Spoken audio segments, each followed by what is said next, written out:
होना क्यों नहीं है ये भी स्पष्ट होना चाहिए। क्यों परेशान नहीं होना है मेरे को? इसलिए नहीं होना है कि मेरा स्वरूप ही नहीं है। वो जो मेरा स्वरूप नहीं है उन चीजों को मैं क्यों अडॉप्ट करूं? जो मैं हूं वही रहूं ना, ओरिजिनल जो मैं हूं मैं वही रहूं। जैसे केदारनाथ की ओरिजिनलिटी में कितना आनंद है, उतना ही आनंद हमारी ओरिजिनलिटी में भी है।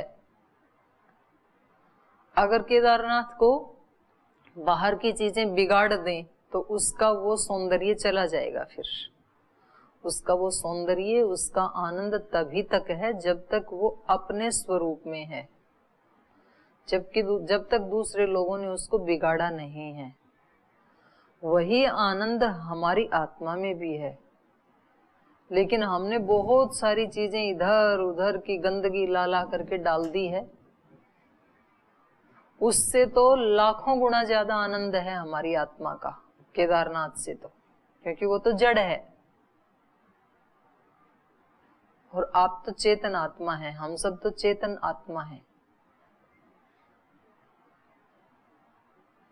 तो उस ये जो संकल्प कर लें आप, जो आपने बताया ब्रह्मचारी ने कि हमारे संकल्प से हम क्या प्राप्त नहीं कर सकते, बस संकल्प हमारा स्पष्ट हो कि मुझे चाहिए क्या।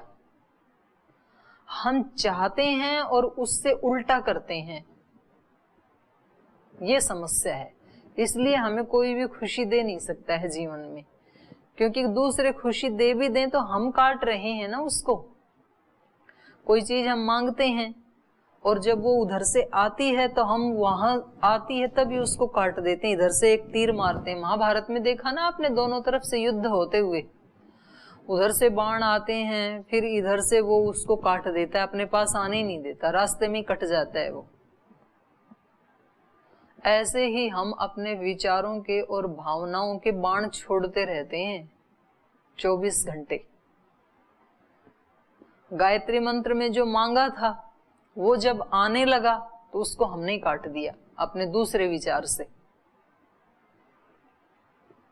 मुख से तो गायत्री बोल रहे थे, एक शक्ति का आह्वान किया गायत्री के माध्यम से, और जब वो उधर से आने लगी गायत्री की शक्ति, जब धी आने लगी, बुद्धि आने लगी, तब इधर से कोई दूसरा उसका एंटी बाण छोड़ दिया, अपोजिट, एंटी भाव, एंटी विचार उसी समय मन में आ गया, उसने उसको वहीं पर ही काट दिया कि तू जा।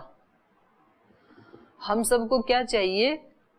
अपने कक्ष में जो रहने वाले ब्रह्मचारी हैं वो कैसे हों? वो शांत स्वभाव के हों, वो पवित्र स्वभाव वाले हों, वो बहुत तपस्वी प्रकृति के भाई या बहनें हों, और हमारे गुरुकुल में जो हमारे वरिष्ठ हैं वो भी कैसे हों, ये हम चाहते हैं। ये हमने चाहा, ये अभिप्सा की, और उसके तुरंत बाद हमने एक विचार उठाया कि ये जो मेरे रूममेट है ना, ये कभी सुधरने वाले नहीं है, इनको जितना मर्जी उपदेश सुना लो, इनको केदारनाथ ले जाओ, कुछ कर लो, ये चाहे माला जप लो चाहे यज्ञ कर लो, कुछ इनका सुधार नहीं होने का। तो ये कौन सा विचार है? पहले वाले को काटने वाला है ये। जब आपने ही ये भाव उठा लिया, ये विचार उठा लिया कि ये नहीं सुधरने वाला, तो जो पहले था ना आपका, जो आपको चाहिए था कि मेरे कमरे में सब कैसे हों, अच्छे हों, सब ऐसे ऐसे हों, जो जो आपने देखे थे उन सब को आपने एक ही बाण से काट दिया, और फिर आप सारी जिंदगी भर ऐसे ही, मतलब वो रस्साकस्सी में, रस्साकस्सी का खेल मालूम है ना, थोड़ा सा वो उधर खींचते हैं, थोड़ा सा आप इधर खींचते हैं, थोड़ा वो उधर खींचते हैं, थोड़ा वो, बस ऐसे ही चलता रहता है वहां पर ही। ऐसे हमारे जीवन में चलता है, थोड़ी सी अच्छी चीज को बुलाते हैं, थोड़ा सा बुरी भेज देते हैं, फिर अच्छा फिर बुरा, ऐसे चलता है। एक को छोड़ना पड़ता है।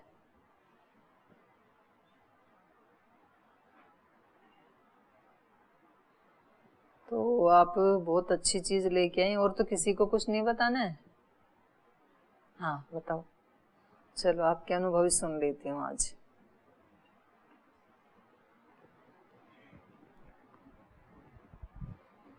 और आपको गायत्री की दीक्षा तो उसमें दी गई थी ब्रह्मचर्य की, जब आपका वो किया था वेदारंभ उपनयन संस्कार, तब से नहीं करते थे क्या गायत्री का जाप?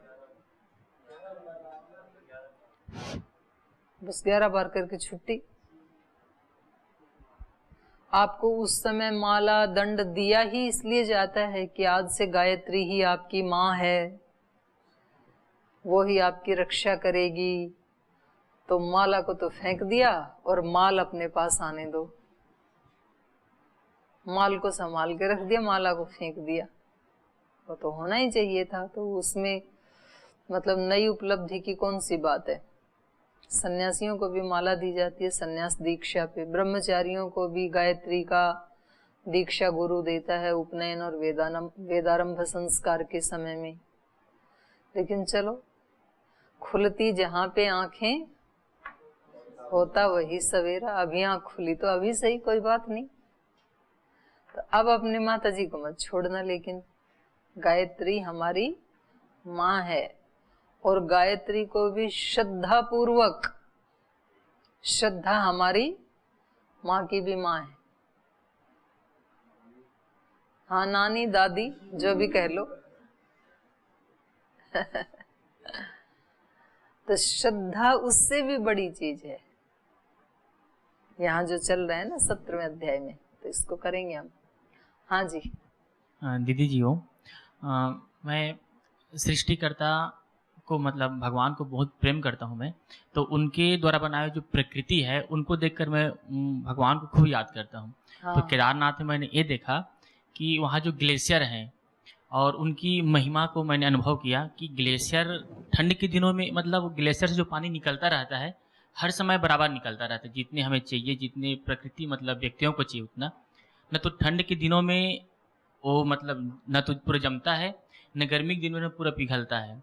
यदि ठंड के दिनों में पूरा जम जाए तो लोग प्यासे मर जाएंगे और गर्मी के दिनों में पिघल जाए तो लोग पूरे बह जाएंगे।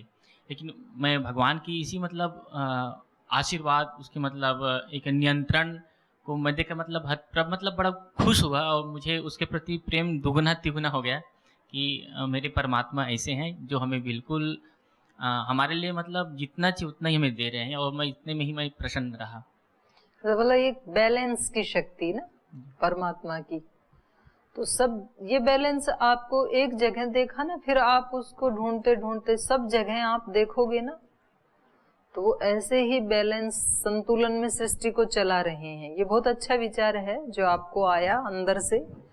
तो जैसे ही आदमी और चीजों से छुट करके और जब अपने मन को खाली करता है, क्योंकि उस समय आप खाली मन की स्थिति में थे, इसलिए आपको वो स्पष्ट दिख रहा है कि देखो ये व्यवस्था भगवान की, इसको देख करके हमारा सर झुकता है।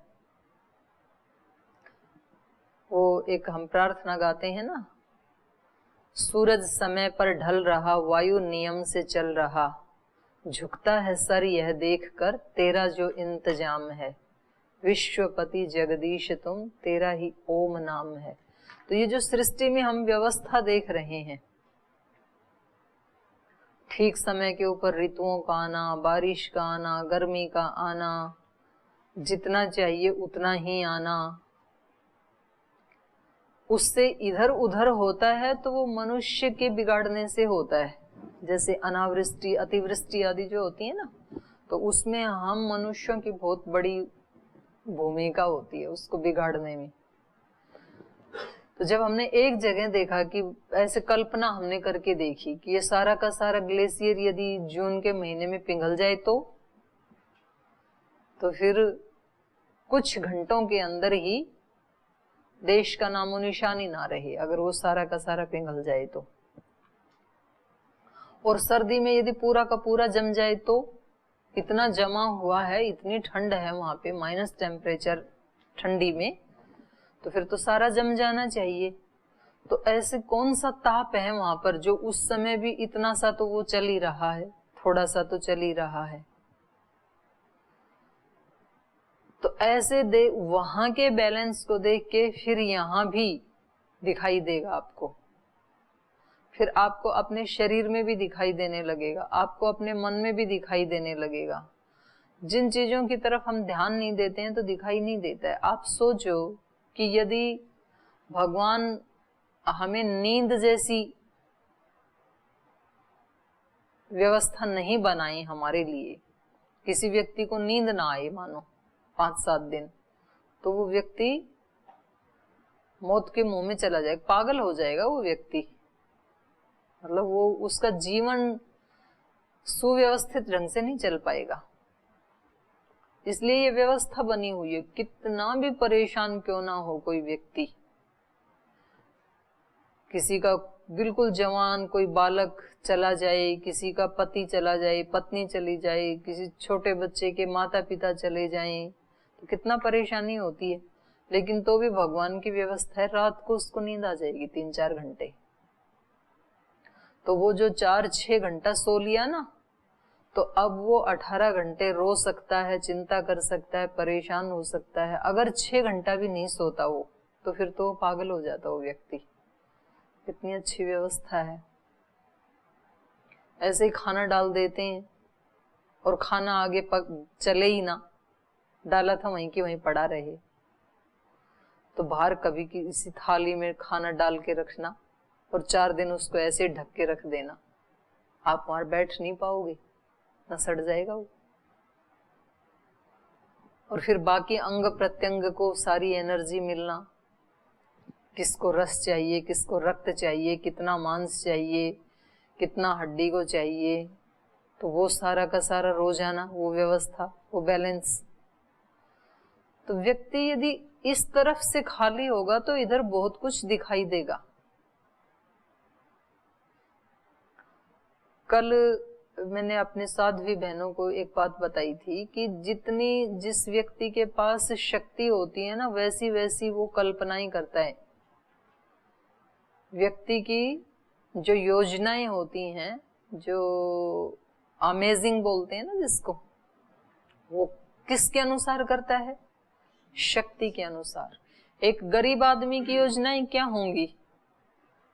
तो एक पक्का मकान बन जाए, झोपड़ी की बजाय एक मकान बन जाए, साइकिल की जगह पे मोटरसाइकिल आ जाए, कपड़े जो बिल्कुल फटे पुराने हैं तो थोड़े अच्छे से आ जाएं। उतनी कल्पना कर सकता है वो, उससे ज्यादा कल्पना कर सकता ही नहीं है, क्योंकि उसके पास शक्ति ही कितनी है, थोड़ी सी शक्ति है उसके पास। और वही व्यक्ति जब बहुत धनवान बन जाए, उसके पास लाखों करोड़ों का बजट आ जाए, तो उसको सारी बुद्धि आ जाती है कि करोड़पति व्यक्ति के पास पेन कैसा होना चाहिए, उसका फर्नीचर कैसा होना चाहिए, बेड कैसा होना चाहिए, कपड़े कैसे होने चाहिए, गाड़ी कैसी होनी चाहिए, मोबाइल कैसा होना चाहिए। किसी ने ट्रेनिंग नहीं दी उसको। ये जो धन है ना, ये सब सिखा देता है और वो उस स्टाइल में रहने लग जाता है और वैसे सामान वो ले आता है, क्योंकि उसके पास पावर है। ऐसे ही जब व्यक्ति की आंतरिक पावर बढ़ने लगती है तो फिर उसकी योजनाएं अपने आप बड़ी बनने लगती हैं। अब एक व्यक्ति शरीर से भी रोगी है, मन से भी रोगी है, परेशान है, वो बड़ी योजना बना सकता ही नहीं है, कभी आएगी नहीं उसकी कल्पनाओं में। उसकी कल्पना में ये बात कभी आ ही नहीं सकती है कि मैं करोड़ों लोगों का भला कर सकता हूं। ये कल्पना किसके मन में आएगी? जो एनर्जी से भरा हुआ है, आत्मिक बल जिसके अंदर हिलोरे मार रहा है, उसके मन में ये आएगी कि मैं करोड़ों लोगों का भला कर सकता हूं, क्योंकि उसके पास पावर है और पावर बैठने नहीं देती है। और जिसके पास अंदर पावर ही नहीं है, एनर्जी नहीं है, उसके पास कोई बड़ी योजना आएगी नहीं उसके दिमाग में, धन हो तो भी नहीं आएगी। तो जितनी जितनी हमारी एनर्जी बढ़ती है, उतना उतना श्रद्धेय स्वामी जी महाराज जब घर से चले थे तो उनकी एनर्जी कितनी थी? तो उस समय योजना भी क्या थी कि कहीं किसी आश्रम में, गुरुकुल में ठिकाना मिल जाए ताकि मैं आगे की साधना कर सकूं। अस्पष्ट, कोई स्पष्ट उद्देश्य नहीं। तो उतनी योजना से फिर उनको गुरुकुल खानपुर, गुरुकुल कालवा मिल गया।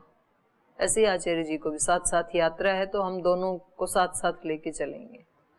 फिर वो एनर्जी आत्मिक बल ज्ञान से और बढ़ा। जब पुस्तकों में जो हमने ज्ञान लिया, नॉलेज ली, तो इस नॉलेज के अनुसार यदि हम जीवन जिए तो हमारा जीवन ऐसा होगा, ऐसी उनके मन में योजना आई। तो फिर ये इतना हो गया। तो इस योजना ने फिर कहा कि क्यों ना हमें यहाँ से जाके गंगोत्री में जाके तप करना चाहिए, इसको और बढ़ाना चाहिए। तो अब यही पावर उनको गंगोत्री तक जाने की योजना बनाने के लिए, घर में थे तब नहीं बनी है योजना, फिर गंगोत्री में जाके जब तप किया तो पावर और बढ़ गई, एनर्जी और बढ़ गई। अब यहाँ इस एनर्जी ने कहा कि ये तो मेरे पास शक्ति तो है ही, क्यों ना इस शक्ति से मैं और भी अपने जैसे 10, 20, 50 लोगों को इस मार्ग पे लाऊं। यहाँ तो मैं अकेला बैठा हूँ और मेरे साथ और भी 100-50 लोग चलें इस राह पे, तो कितनी अच्छी बात है। तो वहां से फिर वापस आ गई।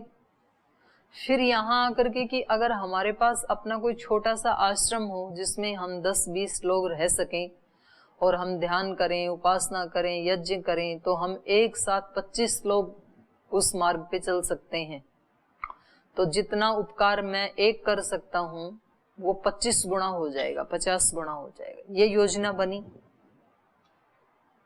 तो फिर आश्रम भी बन गया और वो आश्रम इतना ही बना जिसमें 25 लोग रह सकते थे, और उन 25 में एक मैं भी थी। उस समय ये योजना बिल्कुल नहीं थी कि लाखों करोड़ों का करना है। वो 25 लोगों जब वहां रहते थे तो सब ने मिलकर के जो कलेक्टिव तप किया, ध्यान किया, उपासना की, विद्या अभ्यास किया, जिसके जो जिम्मे था उन्होंने अपना अपना किया। तो फिर मन में ये आया कि क्यों ना इसको हम और भी बढ़ा करके एक बड़े आश्रम का रूप लें और लोगों की हम आयुर्वेद से, योग से सेवा करने लगे। तो शुरू में फिर 6-7 वो टॉयलेट्स बनाए, शंख प्रक्षालन करेंगे, यहाँ पर हम वो करवाएंगे, योग करवाएंगे। फिर आचार्य जी का एक छोटा सा कैबिन बना। पहले तो ऐसे ही बैठ करके वो कूट के देते थे खरल में, अब उनका प्रॉपरली एक कैबिन बना जिसमें रोजाना 100-150 लोग आने लगे और खुद अपने हाथ से पर्ची उनकी लिख के देते थे, दवाई लिख के देते थे, मतलब दिन भर दवाइयाँ लिख के देते थे। सुबह शाम जब भी टाइम मिले बनाते थे और उसको बनाने के लिए विद्वानों से पुस्तकें ला ला करके उधारा उनको पढ़ करके अपने ज्ञान को बढ़ाते थे। फिर योजना बनी इसको और थोड़ा सा क्यों ना बढ़ाया जाए। तो जैसे जैसे अंदर से शक्ति बढ़ती चली गई तो फिर मन में ये आया कि क्यों ना हमारे जैसे हम 1500 ऐसे सन्यासी ब्रह्मचारी तैयार करें, ताकि इस देश के जितने जिले हैं, लगभग 600-700 जिले हैं, तो एक एक जिले में यदि एक एक ऐसा कोई आत्मवेता सन्यासी रहे तो उसके हिस्से में थोड़ा थोड़ा काम आएगा और हम एकदम से पूरे देश की सेवा कर सकते हैं। तो ये इतनी बड़ी योजना किस व्यक्ति के मन में आ सकती है? जिसके पास एनर्जी है, नहीं तो देश की बात कौन सोचेगा। तो जितना आदमी की एनर्जी बढ़ती जाएगी उतनी उतनी उसकी योजनाएं बृहत होती चली जाएंगी। और फिर ब्रह्मचारी मिल गए, और फिर इतना ही क्यों ना हम छोटे बच्चों को भी ऐसी शिक्षा दें, क्यों ना हम गाय का भी ख्याल करें, क्यों महिलाओं का भी क्यों ना हम ख्याल करें, जितना जितना उसको कितना भी बढ़ा लो। और वो कार्य केवल स्वामी जी, आचार्य जी, महाराज जी जो कर रहे हैं उतने मात्र से सारा हो गया, ऐसा नहीं है। हम सब एक एक सन्यासी, एक एक ब्रह्मचारी ऐसी बड़ी योजनाएं बना सकते हैं, लेकिन बना तभी पाएंगे जब हमारे अंदर वो पावर होगी। पावर के बिना नहीं बना सकते। बिना एनर्जी के तो दूसरा बना देगा तो भी हम उसको एग्जीक्यूट भी नहीं कर सकते, निर्देश का पालन भी नहीं कर सकते। खुद का बनाना तो अलग बात है। और जैसे जैसे पावर आती जाएगी ना तो वो दिखता जाएगा। जैसे ब्रह्मचारी को दिखा ना, आपको दिखा जैसे, ऐसे हमें दिखता है खुला। और जो आज दिख रहा है वो अंतिम है ऐसा नहीं है, कल उससे भी अच्छा दिखेगा। और अच्छे अच्छे आइडियाज, अच्छे अच्छे विचार अपने आप अंदर से आते हैं। उनको ज्यादा दूसरों की पुस्तक पढ़ने की आवश्यकता नहीं है। पुस्तकें सहायता तो करती ही करती हैं, पर यहाँ आपने एक श्लोक जो पढ़ा या वेद का एक मंत्र जो आपने पढ़ा, उसके आप उस एक मंत्र के ऊपर आप पूरी एक पुस्तक लिख सकते हैं। उससे रिलेटेड इतने विचार, इतने आइडियाज आएंगे आपके मन में, उसको आप 50 तरह से समझा सकते हैं कि देखो इसमें ये जो कहा है ये इसका ये अर्थ भी हो सकता है। तो वो अपने आप, क्योंकि ईश्वर अनंत है और ईश्वर का ज्ञान भी अनंत है, और इतना बड़ी योजना बना के, इतना बृहत कार्य करके हमारे एक एक के पास करने के लिए बहुत बड़ा बड़ा फील्ड है। कितना भी बड़ा काम कर सकता है कोई भी व्यक्ति, बहुत कुछ है करने के लिए। इतना सारा करके भी फिर अपने अंदर अभिमान ना आए। नहीं तो व्यक्ति की बस समस्या यही है कि उसके पास थोड़ी सी भी कोई पावर आती है ना, ज्ञान की या शारीरिक बल की या भावनाओं की या साधना की, कोई भी उसके पास थोड़ी सी भी एनर्जी आती है तो वो व्यक्ति अपने आप को स्पेशल समझने लग जाता है फिर, कि मैं औरों से अलग हूं, देखो मैं कितना खुश हूं, कितने आनंद में हूं, मैं कितना ज्ञानी हूं, मैं कितना धनवान हूं, मैं कितना बलवान हूं, मैं कितना पवित्र हूं। अपने को दूसरों से स्पेशल मानने लग जाता है वो। बस वहां से फिर उल्टी गिनती शुरू हो जाती है। तो हमें बहुत, इसलिए इस मार्ग को क्या बोला, क्षुरस्य धारा, इसलिए क्षुरस्य धारा बोला है। और थोड़े ना कोई हमें ऐसे फिजिकली उसके ऊपर चलना है, तलवार के ऊपर, क्योंकि यहाँ थोड़ी सी चीज आते ही जो दूसरे विरोधी शक्तियां हैं, आसुरी शक्तियां हैं, वो इस व्यक्ति को अहंकारी बना देती हैं। और थोड़ा सा सुराख भी उसको मिल गया ना अहंकार को, तो पूरे को धराशायी कर देता है, फिर बने बनाए काम को बर्बाद कर देता है। तो इसलिए जो ज्ञानी हैं वो भक्त भी होते हैं, फिर वो हमेशा भगवत शरणागति में रहते हैं और हमेशा उनको दिखाई देता है। जैसे वो आप गायत्री मंत्र बोलेंगे ना, ओम भूर्भुवस्सुः तत्सवितुर्वरेण्यम। भूर्भुवस्सुः अर्थ स्पष्ट ही है, तत्सवितुर्वरेण्यम, उस सारी सृष्टि की रचना करने वाले का मैंने वर्ण किया है। तो उसकी सृष्टि कितनी विशाल है उसको सोचो एक बार, कल्पना करो, सृष्टि कितनी विशाल है। ये ब्रह्मांड, पृथ्वी नहीं, पृथ्वी तो सृष्टि में क्या है, बहुत छोटी सी है पृथ्वी तो।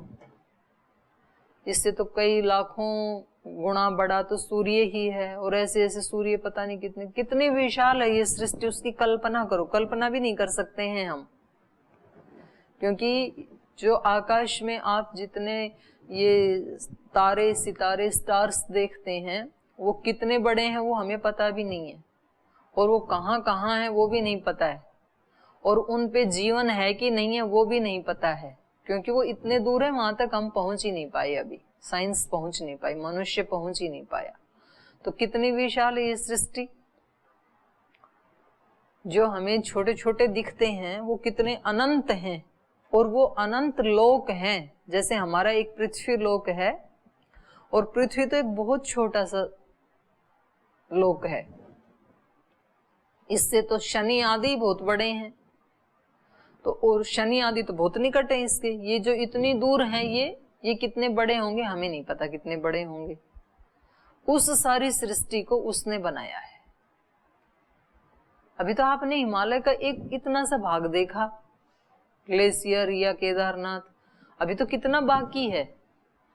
अभी तो बद्रीनाथ बाकी है, अभी तो गंगोत्री भी बाकी है, यमुनोत्री भी बाकी है, फिर इधर के एवरेस्ट वाला ये वाला भी भाग बाकी है, और फिर हिमालय तो एक उत्तर का पर्वत है, फिर भारत के दूसरी तरफ जो पर्वत श्रृंखलाएं हैं वो, और ये तो केवल भारत के ही चारों तरफ की प्रकृति हुई, और बाकी दूसरे देश हैं वो अमेरिका रसिया आदि, फिर सारे देशों को भी, तो ये तो सारे पृथ्वी के ही प्रकृति हुई बाकी लोगों के ऊपर। तो सृष्टि कितनी विशाल है, हमारी कल्पना से बाहर है, कल्पना नहीं कर सकते हम। तत्सवितुर्वरेण्यम, उस सृष्टि बनाने वाले का मैंने वर्ण किया है, तो मैं उसकी शरणागति में हूं अब। तो वो कितना महान है।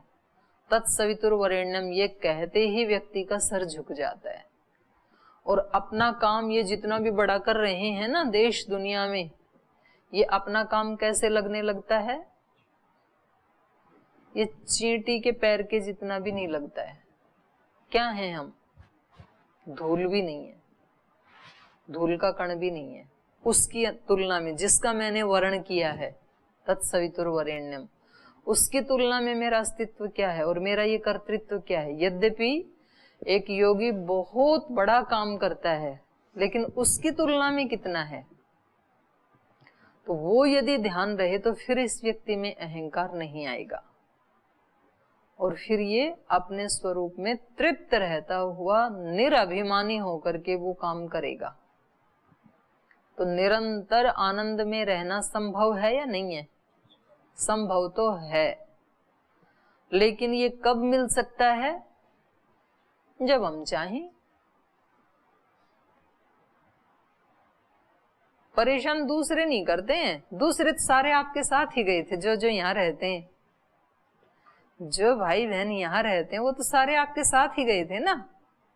तो यदि वो ही बाधा डालते होते तो केदारनाथ में भी आनंद नहीं मिलना चाहिए था, लेकिन उन सब के साथ होते हुए भी आनंद तो मिला। तो इसका मतलब बाधक वो नहीं है। बाधक कौन है? मेरे विचार बाधक हैं, और वहां मैंने उनको हटा दिया। उनको हटा दिया तो आनंद तो था ही, वो अंदर आ गया। यहां भी आपको वो मिल सकता है। नष्टो मोह स्मृतिर्लब्धा, अर्जुन को स्मृति ही तो आई थी अपने स्वरूप की। जैसे आपको स्मृति, ब्रह्मचारी कह रहे हैं ना, जो स्मृति बनी हुई है वहां की हमारी, तो जब वो स्मृति आपको इतना सुख दे सकती है तो अपने स्वरूप की स्मृति कितना सुख दे सकती है। वो तो फिर भी बाहर की चीज है, आपका व्यक्तित्व अस्तित्व का पार्ट नहीं है वो। लेकिन उससे भी सुंदर जो मेरी आत्मा है, उस आत्म स्वरूप का पहले दर्शन, उस केदारनाथ का दर्शन और फिर उसकी स्मृति, वो फिर आर पार की चढ़ाई है। उसको एक बार चढ़ लिया तो फिर सदा सदा के लिए चढ़ाइयां खत्म। उस सौंदर्य को एक बार टच कर लिया तो फिर सारे सौंदर्य फीके उसके सामने बाहर के। तो ये जो बाहर के तीर्थ आदि हैं और बाहर के जो अनुष्ठान हैं, ये हमें वहां बैठ करके हम जिसके लिए ध्यान कर रहे थे, जिसके लिए जप कर रहे थे, जिसके लिए तप कर रहे थे, उस तक मिलाने में फिर सहायक बन जाते हैं। तो आज 2-3 की अनुभूति पूछी, इतने में हो गया टाइम। सारों की पूछूंगी तो कई घंटे चाहिए फिर मेरे को। फिर भी किसी की कोई विशेष अनुभूति है तो फिर कल आपसे पूछेंगे। आज तो समय हो गया, तो आज तो यही पाठ को विराम देते हैं।